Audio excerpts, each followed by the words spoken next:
Exercise 4.2 मधला question 4. Solve the following equation मधलं second example आहे x - 1 x - 2 0 x - 2 x - 3 0 0 x - 3 equal to 0. तर ह्या डिटर्मिनंटची व्हॅल्यू इक्वल टू 0 आहे. There are 3 rows, first row, second row and third row and 3 column, first column, second column and third column. Therefore order of this determinant is 3. आता इथे हा जो diagonal आहे, कर्ण आहे, ह्याच्या बिलो, ह्याच्या खाली हे सगळे एलिमेंट्स कसे आहेत, 0 0 आहेत. हे सगळे 0 आहे. त्यामुळे इथे आपण डिटर्मिनंटची प्रॉपर्टी वापरून x - 1 into x - 2 into x - 3 equal to 0 असं लिहू शकतो. Therefore x equal to x - 1 equal to 0 means x equal to 1, x - 2 equal to 0 means x equal to 2 and x - 3 equal to 0 means x equal to 3. तर इथे ह्या diagonal वर सगळे जे elements आहेत त्याच्या बिलो आपल्याला सगळीकडे इथे 0 0 आहेत, 0 0 आहेत. तर जेव्हा डायगोनलच्या बिलो किंवा अबव जर 0 0 एलिमेंट असतील, ह्याचा अर्थ काय होतो, ह्या डिटर्मिनंटची व्हॅल्यू काढण्यासाठी सोपं काय आहे, तर ह्या एलिमेंट्सचा गुणाकार करायचा. Take multiplication of these elements which are lies on these main diagonal. Now all elements below diagonal are 0. All elements below diagonal are 0. Therefore, the property of the determinant is that x - 1 in another bracket x - 2 x - 3 equal to 0. मग आता हे multiplication आहे x - 1 x - 2 x - 3 equal to 0. ह्यावरून आपण x - 1 equal to 0 और x - 2 equal to 0 और x - 3 equal to 0 असं लिहू शकतो. मग आता x - 1 equal to 0. Therefore x equal to 1 और x इक्वल टू 2 और x इक्वल टू 3.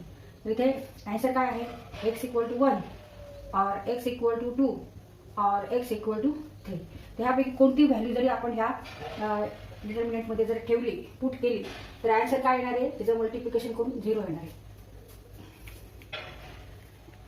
तर हे ह्या डिटर्मिनंटचं x equal to 1 x equal to 2 और x इक्वल टू 3 हे सोल्युशन आहे. आता हे जर आपण एक्सपान्शन फॉर्म्युला वापरून इथे आपण प्रॉपर्टी वापरली, प्रॉपर्टी ऑफ द डिटर्मिनंट वापरून आपण ठरवलं की यांचा गुणाकार बरोबर 0 आहे. म्हणून x बरोबर 1 x बरोबर 2 असं आपण ठरवलं, x बरोबर 3. तर आता एक्सपान्शन फॉर्म्युला वापरून आपण हे सॉल्व्ह करू. तर एक्सपान्शन फॉर्म्युला वापरून देअरफॉर पहिल्यांदा आपण x - 1 नी मल्टिप्लाय करायचं आहे.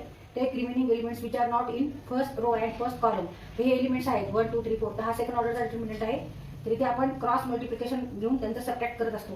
तर x - 2 इंटू x - 3 x - 1 आणि कशाला मल्टिप्लाय करायचे, ह्या डिटर्मिनंटची जी व्हॅल्यू येणार त्याला मल्टिप्लाय करायचे, 0 आणि x - 3.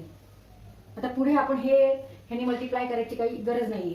तर -x take determinant in which elements are not in second column and first row. That is 0 0 0 0 x - 3 x - 3.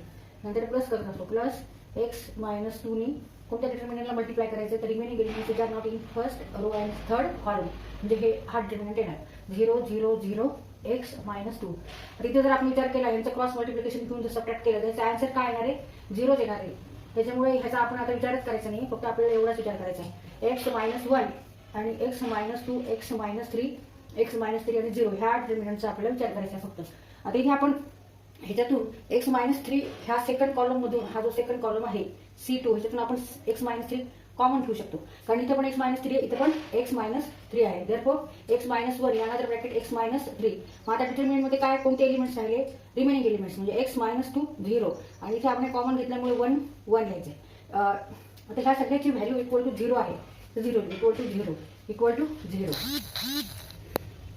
तर इथे आपला हा डिटर्मिनंट सॉल्व्ह करायचं. इथे काय करतो आपण, क्रॉस मल्टिप्लिकेशन आणि सबट्रॅक्ट. हा कारण सेकंड ऑर्डरचाच आहे. x - 2 इंटू 1 म्हणजे x - 2 0 इंटू 1 0 म्हणजे फक्त काय येणार आहे आन्सर इथे, x - 1 अनदर ब्रॅकेट x - 3 आणि x - 2 into 1 x - 2 into 1 means x - 2 equal to 0. कारण हे 0 येणार म्हणून ते लिहायची गरज नाहीये. मग मगाशी कसं आपण प्रॉपर्टी वापरून जे आन्सर आलेलं आहे त्याच्यामध्ये असंच हे डायगोनलवर जे एलिमेंट्स होते म्हणजे 1 2 3 x - 1 x - 2 x - 3 तेच आन्सर इथे आलेले. तर इथे x - 1 इक्वल टू 0 और x - 3 इक्वल टू 0 अँड और x - 2 equal to 0. Therefore x equal to 1 और x इक्वल टू 3 और x equal to 2.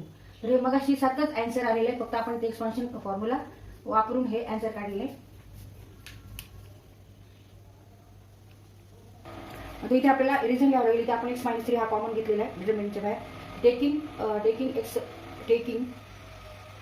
- 3 common from C2 असं इथं कारण लिहावं लागेल, रिझन.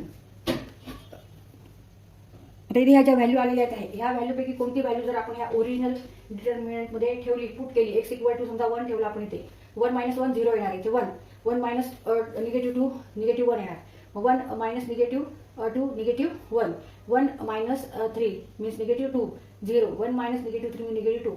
मग नंतर आपण जर तो डिटर्मिनंट सॉल्व्ह केला तर त्याचा आन्सर काय येणार आहे, 0 येणार आहे. तर हा पडताळा झाला. आपण व्हेरीफाय केलं तर आपण इथे करून बघू. 1 - 1 0 0 put here, x equal to 1, नंतर 1 1 - 2 1 - 2 -1, नंतर 0 1 - 2 -1 आणि 1 -3 म्हणजे -2, 0 0 आणि -2. आता हा डिटर्मिनंट सॉल्व्ह करू शकतो आपण. आणि याची व्हॅल्यू 0 येते का बघायचं आपल्याला. तर 0 येणार आहे. प्रॉपर्टीवरून जर 0 × -1 × -2 = 0 येणार, कारण मल्टिप्लिकेशन जर आपण 0 आणि एनी नंबर घेतला तरी 0 येतो. एक्सपान्शन फॉर्म्युला वापरून जर केला तर ह्यानी काय मल्टिप्लाय करायची गरज नाही आहे. तर सेकंड जो आहे तो -1 करत असतो आपण आणि रिमेनिंग एलिमेंट्स 0 × 2 0 × 2 म्हणजे 0 येणार. मग आता फक्त ह्यानी मल्टिप्लाय करायचं आहे, तिथे प्लस असतं इन ब्रॅकेट. आता इथे रिमेनिंग एलिमेंट्स 0 × 0 0 × 0 म्हणजे 0 इक्वल टू 0. तर ह्याप्रमाणे आपण हे व्हेरीफाय केलेलं. आता x इक्वल टू 2 ठेवून बघा आणि x इक्वल टू 3 असंच ह्याच्यामध्ये ह्या व्हॅल्यू ठेवून x डिटर्मिनंटची व्हॅल्यू 0 येते का नाही ते बघायचं. आता आपण x इक्वल टू 3 करू, put x equal to 3 put करू आणि डिटर्मिनंट लिहू. आता 3 - 1 2 3 3 - 2 1 0 0 ही 0 आहे, 3 - 2 1 3 - 3 0 अँड 3 - 3 0. आता परत प्रॉपर्टी जर वापरली तर ह्या डायगोनलमध्ये 0 1 आहेच आहे आणि ह्यांचा गुणाकार बरोबर काय येणार आहे, 0 येणार आहे. कारण 0 जर आपण 2 × 1 × 0 केले तर 0 येणार, 0 बरोबर 0. म्हणजे ही पण व्हॅल्यू असू शकते एक्सची.